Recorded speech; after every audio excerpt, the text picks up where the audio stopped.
in Bubble.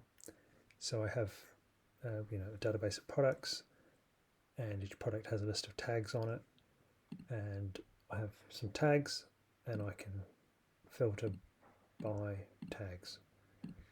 So, and it all just works nicely. And this is using the Selectize drop down, which is very cheap, and the plugin, it's only $7, but it does a really good job. And you click on here, and you can see the tags, and I can toggle tags off and on, and I can add new tags, and that works quite nicely.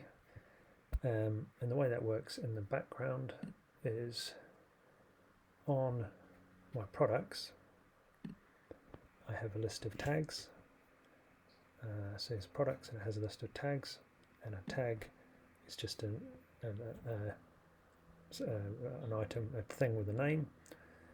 And what I'm doing is when I'm clicking buttons, I'm adding tags if they don't exist, and then putting them onto the list of the tags on that product.